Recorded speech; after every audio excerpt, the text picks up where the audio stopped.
Can everybody see my screen? Yes. Yeah, great.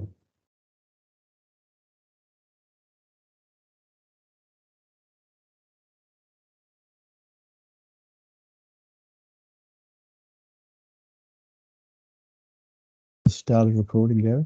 Yes, I have. Oh, great. Okay, welcome everybody. Good evening, good afternoon, good morning, wherever you are in the world. We've got people, wonderful attendance. We've got people from pretty much every continent, which is quite special. We're really grateful. My name is Alan Morgan.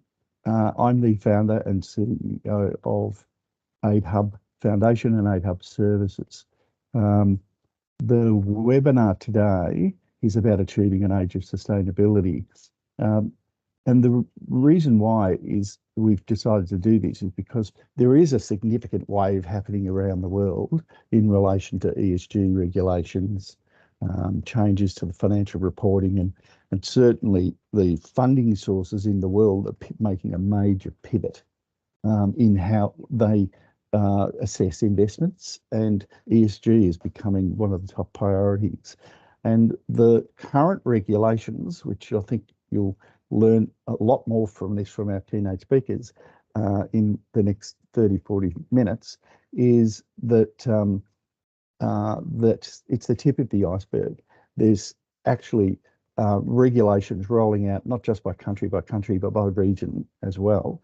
And this is going to have a major impact on every major corporation in the world with its source of funding, which is really important. And this will trickle down to impact pretty much every organisation probably over the next 5 to 10 years, because governments have recognised the importance of regulating ESG in corporations.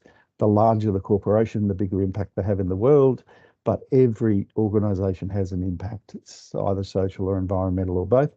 And there's significant traction now and movement towards this change in funding criteria, whether it's capital, whether it's even bank finance. It'll get down to the point of bank funding as well, which will impact everybody. So I'm really delighted to introduce the keynote speakers. We have Michael Hirschman.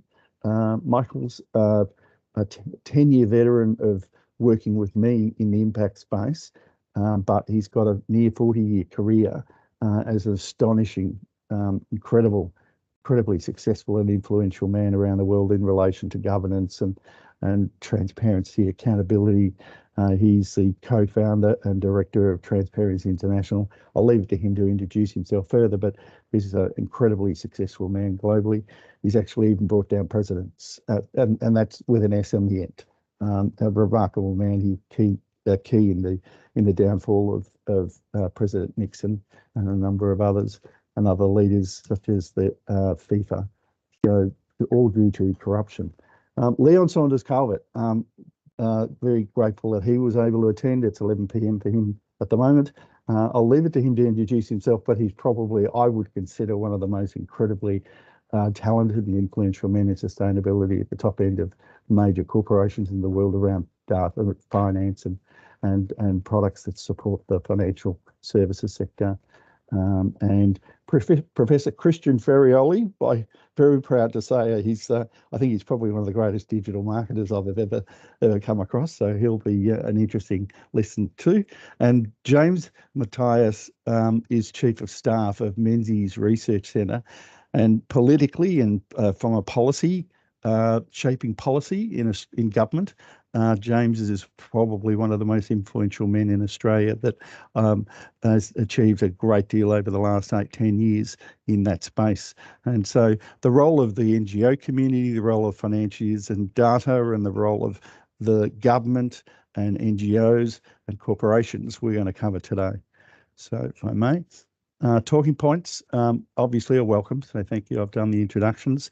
The centre focus on this is SDGs and ESG agendas around the world, but what we're going to show you at the end of this is a technology that supports any organisation's objectives. We'll give you an example of an ESG framework, but an ESG framework this is probably the simple case. It goes much further than that. The explosion in ESG action, investment and regulations globally, the immense value of the impact sector today and decades to come. The point here, we don't have time, guys. The world doesn't have time to do what must be done in order to establish an age of sustainability and do things in the same way we have in the past. So we'll talk about that a little bit. We need a global collaborative effort to identify and pivot effort to proven best practice outcomes, or even better and much easier is to adopt a technology that's specifically designed to do that, and that's AidHub. We'll talk about that. Growing business, the growing business of ESG and sustainability advisory, the consulting practices around the world, the majors and also minors, and lots of new business opportunities for advisors and consultants around ESG and sustainability is going to be an astonishingly rapidly growing industry sector in its own right. We'll be able to help that with what we call smart plans and smart papers, and we can provide them a business opportunity to become an author of those, and it's quite monetizable. Again, the talks by our expert keynote speakers. We'll give you a quick short demo of AidHub. It's the tech to get the job done in a very super cheap way, easy to use, and works for every organisation globally. And we'll have a Q&A for anybody that wishes to raise any questions. So for my short part, just as an opening to put things in perspective, the world has united to achieve the United Nations Sustainable Development Goals. There are 17 goals ranging from no poverty, no hunger, good health and well-being, etc. Climate is a really important part, probably the number two part. The number 3 part is SDG 17, which is about partnerships for the goals. That's the one that's going to underpin the ability for the world to achieve the goals. There are 17 goals. Each of the goals have targets. There's a total of 169 targets, and each of the targets have indicators, which are effectively the KPIs, how they'll measure performance. There's 247 of those. The agenda goes from 2016 to 2030, so we're about the halfway mark, just a little over the halfway mark. But I can tell you that the SDGs are, and I'm being generous here, they are succeeding and achieving only about 30% of the objectives, and there are a number of reasons. We'll cover that off. There are more than 10 million non-profits, 194 countries, and millions of government departments in the world diligently working to achieve the SDGs by 2030. And they've signed on to this. So even the states, federal government, state governments, all the departments, they all have disconnected and varying tech and approaches to how they will succeed. So that's a challenge. For the private sector, the corporate effort is centered on environmental and social governance, which is what ESG is all about. These numbers surprise me, but there's 230 million companies in the world that operate, that my research has uncovered. Each in some way have a social and environmental impact, but an estimated 15 million of these companies are or soon will be regulated to report their ESG outcomes, but it's rapidly growing. And I'd suggest that these numbers will, inside the next 5-10 years, will probably double. The United Nations, economists at the United Nations estimate the value of the SDGs and achieving the SDGs at $5.4 to $6.4 trillion per year between now and the end of the agenda, which is 2030. Unfortunately, 50% of the SDG targets lack sufficient progress. 30% of them have stalled or reversed. For the first time in 3 decades, childhood vaccinations and income equality between countries have regressed. So the effort is there, but they're not succeeding in so many areas. As we would be aware, climate change is affecting us. and will further do so as years go by. The global temperatures average has risen by 1.1 degrees Celsius, but it's on track, unfortunately, to hit the critical 1.5 degrees Celsius by 2035. So we've got a very limited period of time to really make a heavy lifted effort. Vulnerable regions have experienced 15 times higher human mortality from floods, droughts, storms between 2010 and 2020. So there's a lot of work to be done. Reuters report that KPMG inform us that there's 3/4 of firms globally are not ready for new ESG rules. That's a concern, but we can help that. McKinsey, remarkable organisation globally, they have identified that the sustainability effort is now top of the agenda, which is quite remarkable with investors and financial markets. They're increasingly demanding compelling environmental, social and governance plan and a path to net zero carbon emissions. 85% of the chief investment officers have indicated that it's an important factor in their investment decisions, that 80% of them are looking for ESG effects, how ESG affects their forecasted cash flows, and they're looking for a clear link between the ESG efforts and financial performance. So the source of money is pivoting and changing. And the World Economic Forum just recently closed. It's important to recognise that the effort so far is making a tangible difference. The ESG effort so far is making a tangible difference in the world. And we're going to try and see if we can make it better. So examples of an ESG framework. I won't go through all of this, but I just want to point out this is probably the most simplest view of what a company is going to be obligated to achieve in their organisations. Environmental initiatives, social initiatives and governance initiatives. But I can assure you that these are the tip of the iceberg. The reality around this is that there are literally dozens more areas of their business where they need to be making changes within their organisation in order to achieve their ESG objectives and what is required of them to achieve those objectives. Greenwashing will not fly. It's just not enough to simply set policy and not act. The regulators and the financial markets now require clear, audible evidence of action and measurable outcomes. So let's just move on to hearing from some of our keynote speakers. And Leon, I'm going to throw you to the wolves. So you're first, if you would be so kind as to step up and present. Do you need? I've got your slides, so I can run through it when you're ready. That's great. Thank you, Alan. So brief introduction. So Leon Saunders-Calvert. In my day job, I'm partner and chief product officer at a company called ESG Book.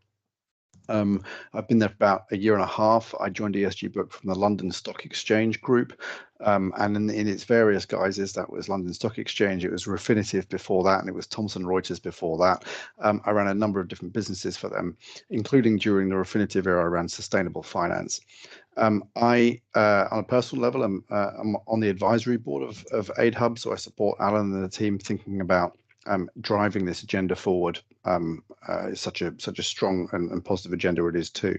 So why don't I just take you through a couple of slides very quickly. Alan, perhaps you can sort of move me on to my first one.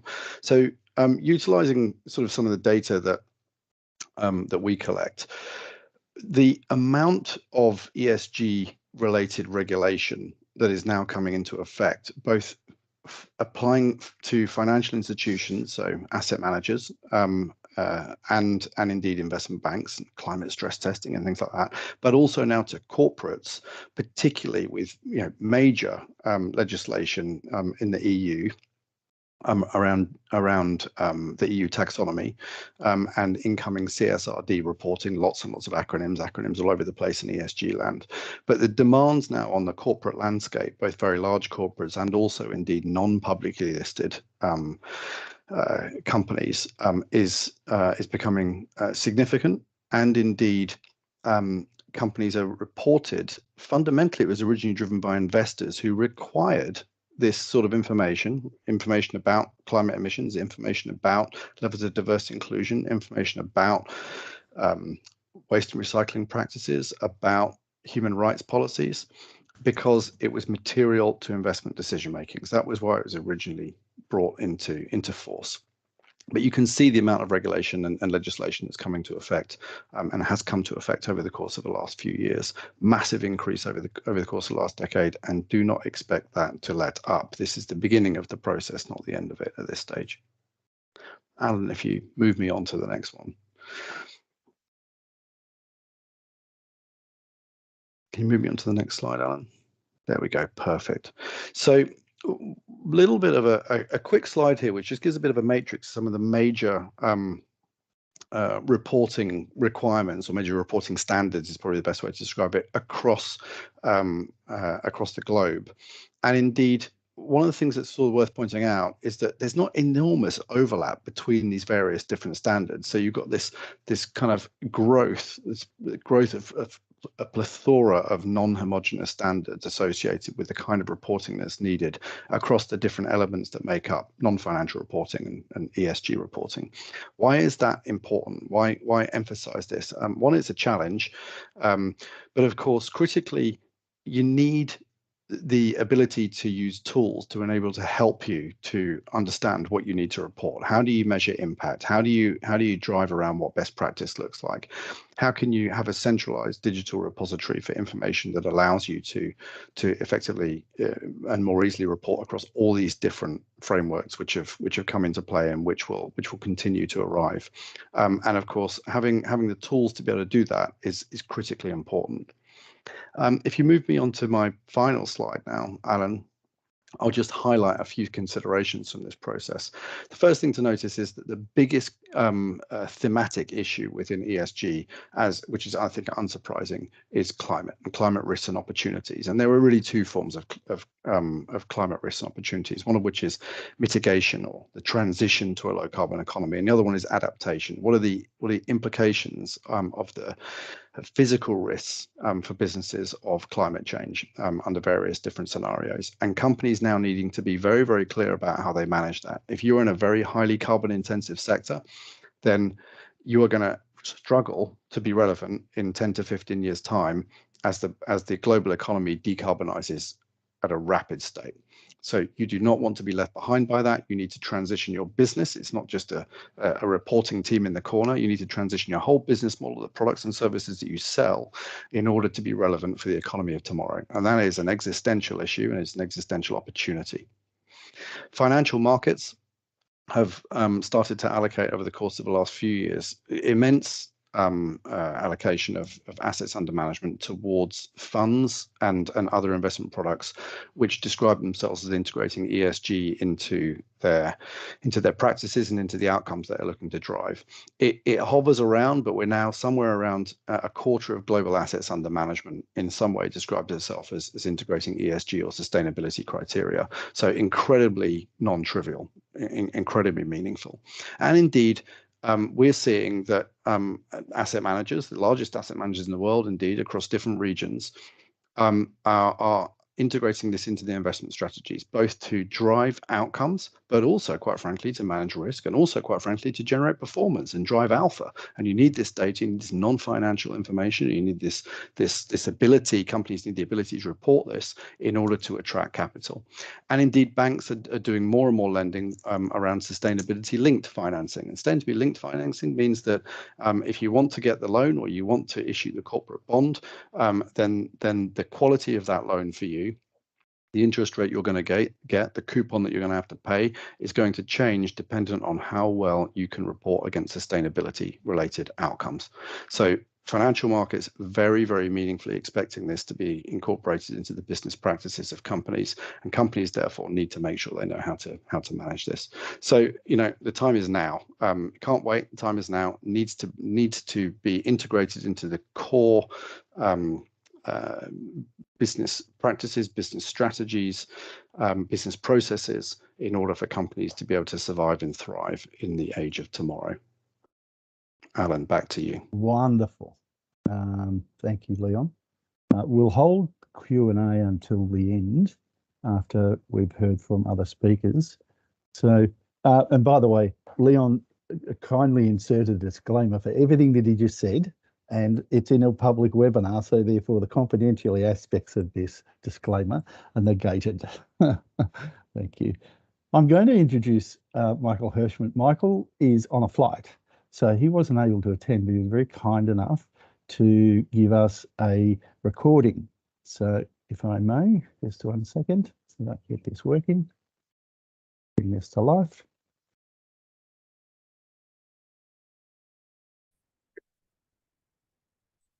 Good evening or good morning, wherever it is you are today. My name is Michael Hirschman, and I'm very pleased to participate in this webinar for 8Hub. A little bit of background. In my adult career, my wife doesn't call me an adult, but over the past 40 years, I've worn a number of different hats. One, I've been in government service, and it's important to note while I was in government service, I had a senior position at the Agency for International Development. So I was a grant giver or part of a team that gave grants to the NGO community. Secondly, after my government service, I went into business and I ran a multinational corporation and bought businesses, sold businesses, and generally participated in affairs related to good governance and compliance at C-level suite. And then finally, I've been involved in the NGO community for many years now in a number of different entities. Some of you may know that I'm a co-founder of Transparency International. I have sat on or sit on boards such as the Center for International Private Enterprise, the Coalition for Integrity, Ethisphere. I'm on the board of trustees of Marymount University, where we have set up recently a Center for Professional Ethics. And so I understand both government, business, and NGO work from a number of different angles. In fact, today, I also sit on the board of a foundation that gives grants to charitable organizations. The reason I first got interested in 8Hub and remain interested in 8Hub is because while there are hundreds of very well-established NGOs, nonprofit, non-governmental organizations out there today that have strong infrastructure and years of experience in carrying out grant making, there are tens of thousands of NGOs that play an important role in civil society around the world that unfortunately don't have strong infrastructures and often live day to day.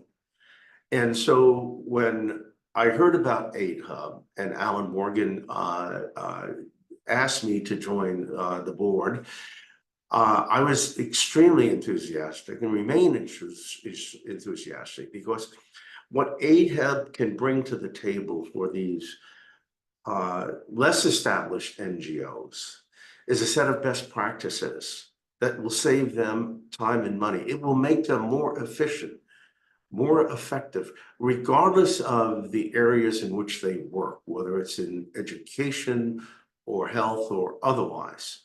They will have access to others' work that has been successful. They'll also be able to establish a set of metrics so they can themselves prove to grant givers how effective their work is. And this is always a very important point. Money in the grant world is, whether it's, by the way, whether it's funding from governments or funding from foundations, it's precious. There is a lot of competition out there. And you not only have to have a good story, but you have to show that you have the internal capacity to oversee the work and reach the objectives that you're setting out for yourself. Whereas the larger NGOs have a budget that would allow for specialists in the area of governance, compliance, in the area of grant review, in the area of metrics. The medium-sized and small organizations don't. They struggle to understand what the requirements will be of them and how to achieve those requirements to make them eligible for funding. And so AidHub can provide a platform, will provide a platform for them so that they can compete with the best around the world and meet those objectives. There's nothing like it in the world today to ensure that sustainability in your organization is achieved and done so at a reasonable cost. Often when we look at giving grants, again, whether it's private sector money or government sector money, we look at the financial capabilities, the oversight capabilities, the commitment to sustainability in the organization. Very difficult for medium-sized and small organizations to meet those thresholds without having access to essentially a clearinghouse of what works well and what doesn't work. And so this is the framework that AidHub brings to the table that can make a difference in the world today. And I urge you all to support this effort and to carry forward the work of Alan and his colleagues. Thank you very much.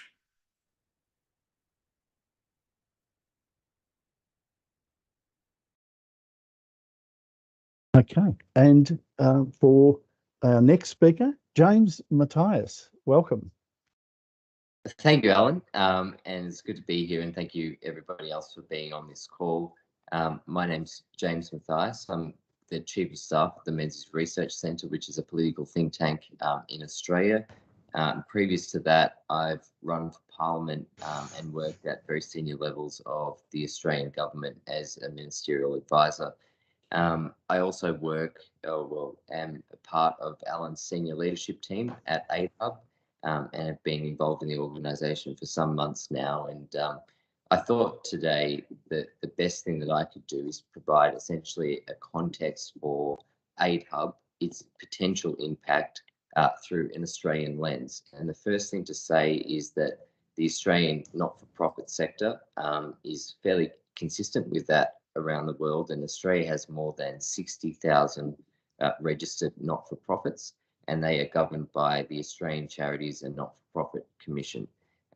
The not-for-profit sector in Australia makes up 8% of GDP and employs more than 1.4 million people across Australia. The interesting thing about the Australian non-for-profit sector is that more than 80% of those not-for-profits actually turn over less than $1 million.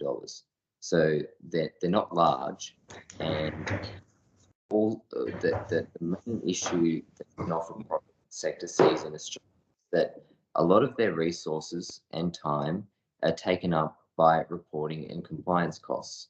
On average, an Australian not-for-profit is spending about $11,000 a year just on their reporting requirements, which means $11,000 isn't spent helping them to achieve whatever it is that they do best.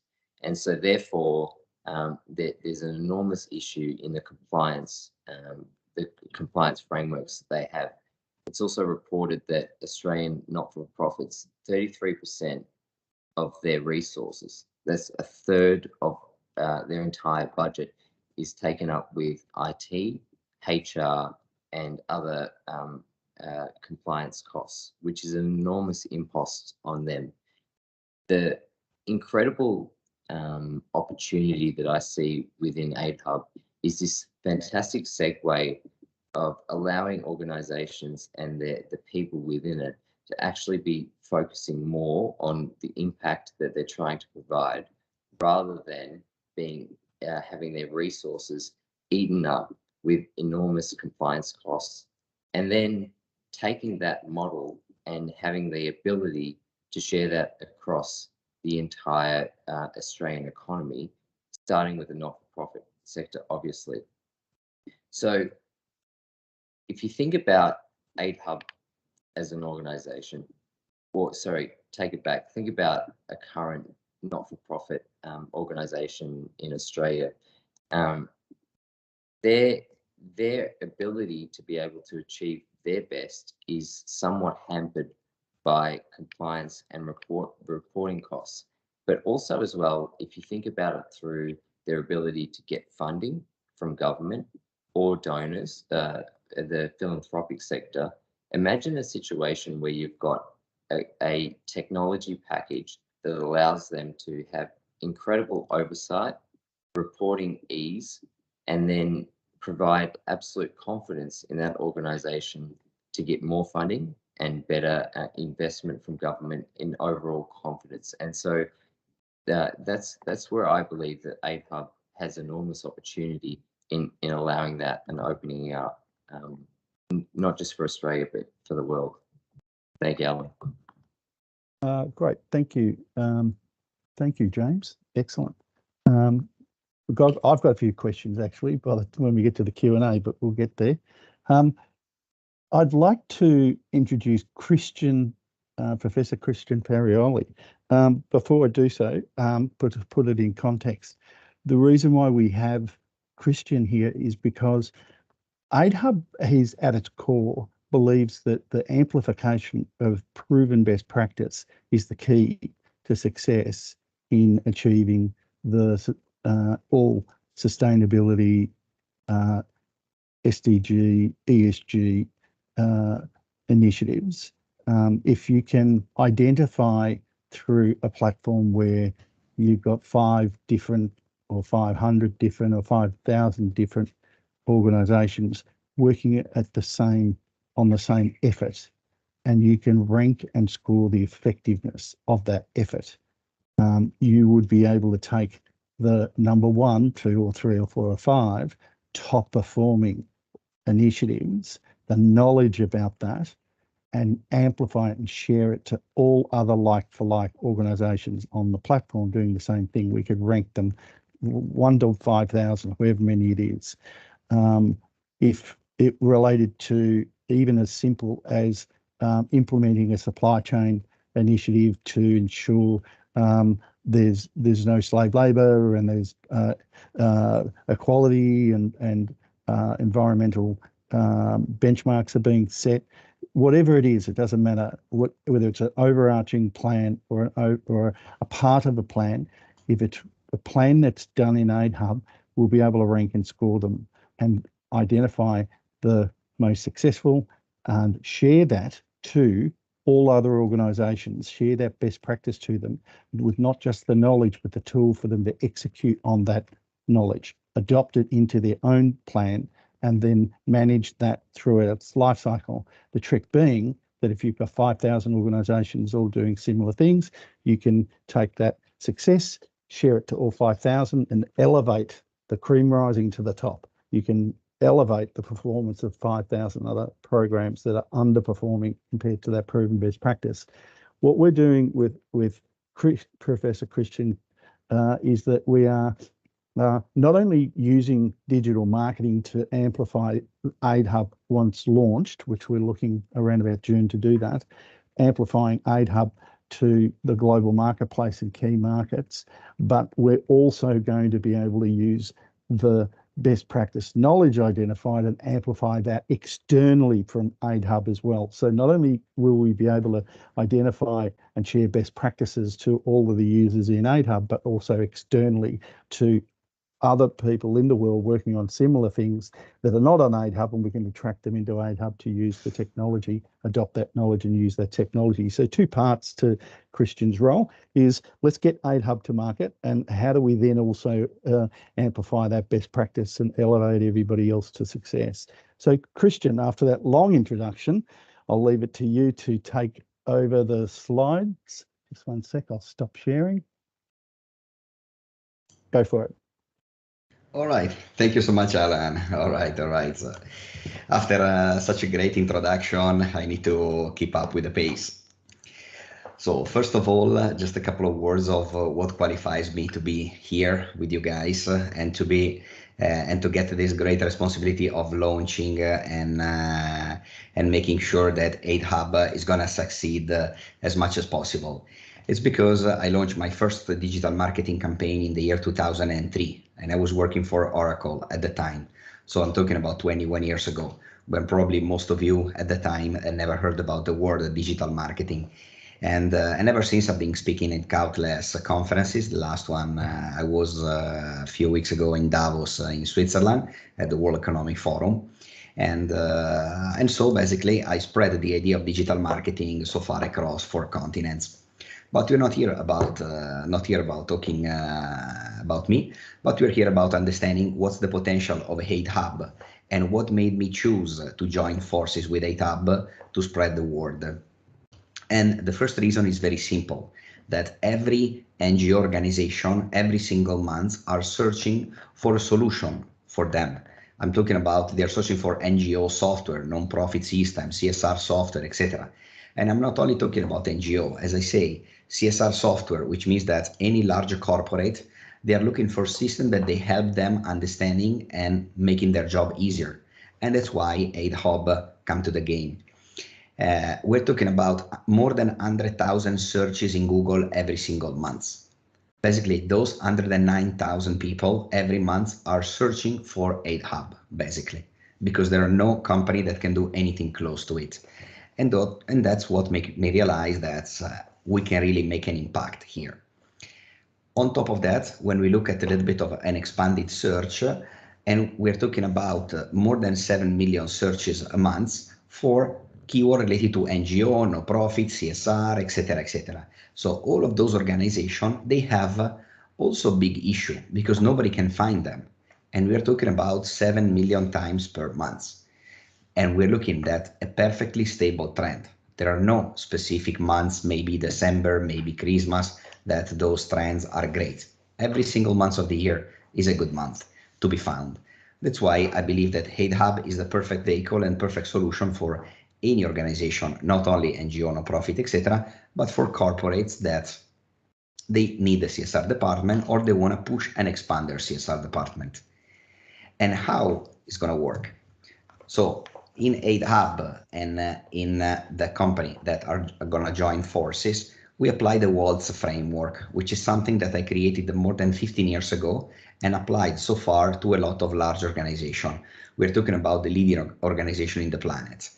And this is a methodology that proved to be extremely successful in approaching a new market with any solution. Now for 8Hub, now I cannot reveal you the exact actions that has been studied and prepared because these are also confidential information. But I can tell you that in many sectors of the organization, there are specific action plan. So as soon as 8Hub is going to be live, all of these actions are going to make sure that 8Hub is going to be an absolute success. And all of the organizations involved with 8Hub are going to follow exactly the same path. Some of these actions are considered the quick wins. So those are the actions that are going to be done in the first 3 months. And then there are other actions that are going to be done in the following subsequent months. This is a standard methodology. It's part of the lean methodology used by any major consulting company. But here we're applying it only for the go-to-market of 8Hub. And then I like also to add one of the phrases of the founder of the World Economic Forum that he stated that in the new world, it is not the big fish which eats the small fish, but it's the fast fish which eats the slow fish. And that's, for me, it's a profound statement because, again, we're not talking only about size. And Klaus Schwab, he's a man of his age. He's not a teenager. He's not a Generation Z. He's a man that still understands that size doesn't matter anymore. It's only about speed. And I truly believe that with the go-to-market strategy and with 8Hub, the speed is going to be absolutely crazy and the success is going to be absolutely limitless. So I'm happy to be part of the team that I joined a couple of years ago. And now basically we are ready to start distributing 8Hub and spreading the voice of 8Hub in the market. So looking forward to have a lot more chat. Yeah, wonderful. Thank you, Christian. It's insightful, and I'm really respectful of the way that we can get 8Hub to the global market. We want to be a fast fish, so let's do that. Yeah, I know that. Perfect. So we are moving along. Apologies for the slight late start and the technical glitch that we had, which caused a little bit of a delay. Just let me get my screen back. Is it sharing? Yep, I'm pretty sure it is. Okay. I just want to put 8Hub and the platform into context here about what's happening in the impact sector, which includes all NGOs, includes all corporates, includes all governments, includes all actors working towards a sustainable effort. So if I may, every organisation has a similar framework and structure to them. And I want to show you how and why 8Hub benefits them. So they've typically got three main streams of an organisation, sometimes more. Sometimes it's all one stream. Smaller organisations, it's a handful of people. Other organisations, it's literally tens of thousands, if not hundreds of thousands of employees. But they sit across three streams. There's the board and leadership. There's the marketing, back office, supply chain, logistics, research, etc. Then there's the front line, which is sales, support. Then they want to measure performance and reporting in order for them to achieve their business objectives. The planning around that is primarily the tech that is used by the leadership is principally MS Office products. They don't typically use the organisation's enterprise resource planning technologies and the things like Microsoft Dynamics, Sage, SAP, etc., etc., etc. And the front end use, again, different sets of types of technology. They all similarly use the Office type products, but they're all using for their to get the job done, different tech. This creates a knowledge and tech disconnect for every organisation, regardless of size. And I want to show you that in each department, I'm pretty sure that the board and the leadership have got hundreds, if not thousands, of disconnected planning and policy documents, and those documents are written in Word or alike, and they're locked in time. They produce them. They've got different versions of the latest plan, marketing plan, etc. Same with the back office area and the sales area. All of them across the organisation end up with hundreds, if not thousands, if not tens of thousands of disconnected documents that make it challenging to amplify knowledge and pivot if they need to make a change. And it also makes it difficult to get everybody in an organisation to understand the tech that is necessary to get the job done. So what happens is that sales don't know the back-end systems don't know the sales systems, board know very little of the systems, and that creates a great deal of knowledge disconnects and tech disconnects. We can solve that. This is what 8Hub's designed to do, and I'd like to walk you through how we achieve that. So we do this through what we call smart plans. Rather than hundreds of disconnected documents, which could still be there, still there. It's actually 8Hub doesn't replace the Office solutions. We actually create a plan that sits, a solution that sits right across the whole organisation. It's one simple system that looks and feels like Word, Excel, etc. We have a solution that gives them the ability to create smart plans that are living plans for all team members to have the knowledge and the resources and the features to actually not only know what they need to do, they have the technology to execute on that plan, manage it through its life cycle, monitor the performance of it, report on it, on their progress in the plan throughout its life cycle. And even the board can use it, right down to the sales guys, right at the back, because it looks and feels like Word, but it's a supercharged features and functionality. And I want to point out that Word actually dovetails directly into 8Hub and all Office products, and all types of docs directly integrate into 8Hub. So the organisation has one single plan with all of the current and accurate knowledge at the ready, at their fingertip, at their desktop. So I'll give you a quick overview of this. I'm not going to labour on this and the time of this. I'd like you, if you could, to consider this before I show you the platform itself. But a smart plan is actually the smart plan is actually a plan that is if done in AidHub, would be specific, measurable, achievable, relevant, and time bound. Every plan would be that the case. They are the hallmarks of what is considered to be a highly effective and highly successful, or elevate the success of a plan if it's considered to be smart. So every organisation's success depends on that. In the AidHub platform, every individual organisation can significantly improve how plans are firstly created and done in a very, very collaborative way. And best practices are always at the start. And it's coupled with the technology that helps them execute on it, manage it, and succeed on the plan throughout its life cycle. I won't go through this in more detail. You can, by all means, have a look at the recording.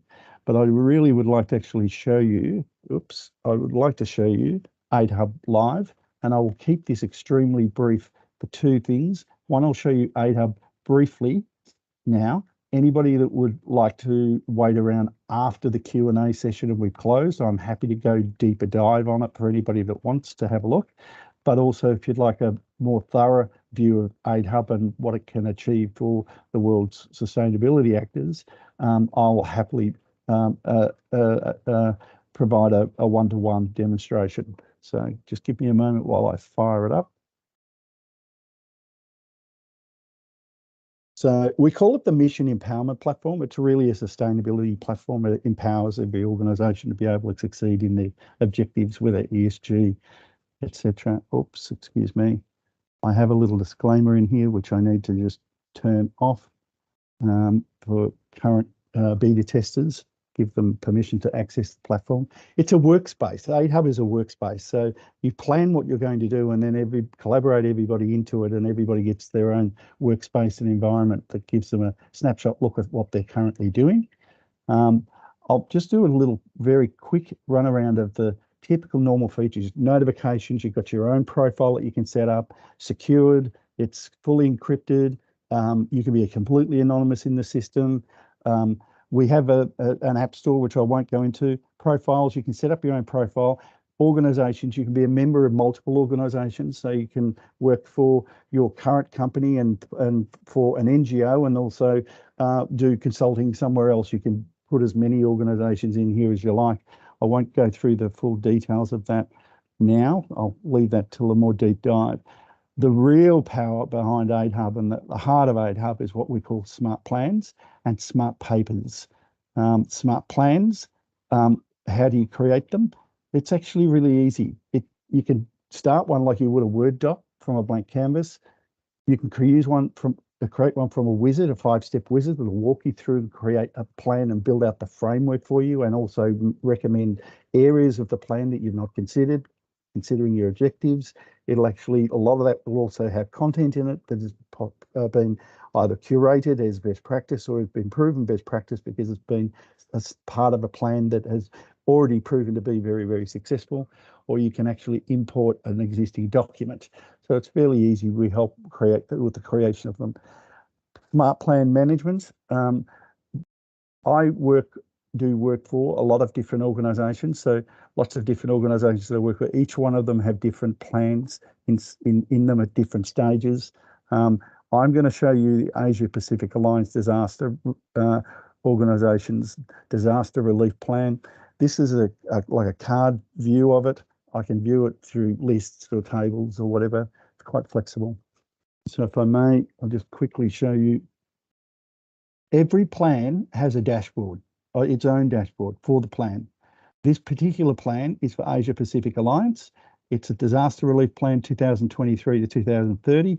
It's the Indonesia and Malaysia plan. It also doubles as the grant application to the Ford Foundation. This could well be BHP, and it's their business plan for a particular operations that they have in South America. It can be used for anything. It can be their ESG plan, CSR plan, their SDG plan, whatever the case may be, or their total organisational plan. We can certify the plans as smart because when it's built into the platform, it'll trigger at certain points recommendations about you need to also add in these areas in order to be certified smart, and then they would, as they add them, it would then verify them, and all of a sudden you've now got a certified smart plan. So this is the top of the plan, but let me just take you through. One of the reasons why we've done it this way for ease of use, we've designed it in a way that looks and feels like Microsoft Word, and therefore very familiar to every user from the board all the way down to frontline workers. So just like a Word doc, you've got different headings, different sections, etc. I'm going to show you the power behind AidHub and why it is the most optimal way of you succeeding in a plan. Okay, so first of all, I'll just show you navigation wise like an index. This is an interactive navigation tool, so it enables you to go through and find any part of the plan. There's search capabilities, etc., to find any part of the plan. This could be a 20-page plan for a small organization. It could be a 5,000-page plan for the entire United Nations. What normally would be headings, the emergency shelters Indonesia, these are not headings. These are different sections within a plan, and these sections are what we call mini stackable, rackable ERP systems, but it looks and feels like Word. So I can write whatever I need to write, share it to the people that I need to share it to, collaborate them into it, give them roles. I can actually set budgets inside specifically to this part of the plan, the locations of where we're going to succeed, the KPIs that we're going to set, the documents that we would be able to use to support this part of the plan. So here comes the docs out of either Google or Word. You put them in here and let them access that supporting documentation from here. So it augments and complements Word. You can set tasks for the people that you have in here or for the team members that you've got, either your co-writers or your actual frontline team members that are going to get the job done. And you can set risks. So very briefly, as I said, Word and Excel feel, look, touch. I'm just going to show you the budget side. Just simply add a new line. We've got certain income coming in. We've got certain expenses, the description of that, the count of that, the unit costs, total. All of a sudden, I'm building up a budget for this particular part of this plan. So this part of, and the same thing applies to all of these very simple, add a person, give them permission, add risk, set the price. We actually, the risk and KPI engine in these enable you to set risk in an organization and ensure that you've got the type of risk that you're actually setting or the type of KPI. So is it related to these? Description, in the case of risks, what's the likelihood of this? Whether it's negligible, possible, probable, certain. What's the severity of this risk? How will it impact? Is it acceptable, tolerable, undesirable, intolerable? And that sets your risk rating. How are you going to treat it? So we're going to actually treat this by either mitigating, avoiding it, transferring it, accepting it, enhancing it, sharing it, exploiting it. And then in this case, we're saying we're going to do nothing, okay? There's nothing we can do to solve it, but you can write whatever description and apply any documentation and support. And all of this reports back to how we're progressing in the plan. We've spent this money, we've achieved these outcomes, we've achieved these KPIs, and the triggers would then alert you that you've got risks that need to be managed. Same thing with KPIs, same thing with budgets, alerts to make sure that you're on track, you're not over budget, you're on time, you're achieving the objectives, etc. That particular section of this plan is different than this section in the plan. And there is, in this part of the plan, this is the community evacuation plan for this organization. They're different people, different budgets, different timelines, different KPIs, different risks. You can set those in every single section as you wish. The visibility for the people in the organization, if you've got 100 people in the organization and only 30 of them are on frontline workers, they don't need to see the planning stuff around the back end. So unlike a Word doc where if you give them the entire plan, they've lost in an entire plan and don't have the capability to execute on it and manage it. But in AidHub, that plan, I would only share to these frontline team members the part of the plan that matters to them. They don't get lost in all of the other parts of the plan. So their view of a smart plan is relevant to the role that they have. And the resources, the knowledge and the resources and the features for them to execute on their part of the plan are limited to that view. So it helps them have clearer visibility of the job that they need to do in order for the overall plan to be successful. I'm going to pause on the smart plans for now. Once the plan is actually this is co-written, once it's approved, the approver gets the tools to assess it, and also if approved, and it enables them to execute on that plan, and the approver, whether it's an internal approver or external approver, gets the opportunity to have a real-time live dashboard of the progress of that plan and alerts that it's going off track in whatever particular area it is. The last thing I'm going to point out, there's much more to this which will help the users, but this is really important for the industry. We've designed this so that a consulting firm, an advisory firm, a subject matter expert can write what's called smart papers. Smart papers are a smart plan, but they're written from an author's perspective, and they're able to share those into the users on the platform and monetize those smart papers. So any organization that they're trying to achieve a particular objective, their ESG plan, they don't really know much about child labour laws, so they can go in and search and find a smart plan relative to child labour laws and review that. If they like that, they get to adopt it, subscribe to it, adopt it, and into their own plan, and then execute on it. The monetization of this is up to the author. So the author can set a single price for this smart paper, or they can set a monthly subscription for this paper, and it depends obviously on the content and the amount of effort that's gone into the paper. So how many sections are there, what we call smart clusters? How many have budgets? Are there KPIs, recommendations inside here?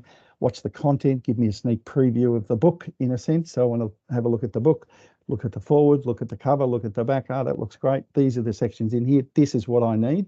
I don't need all of it, but I need 60% of it. I can subscribe to that smart paper.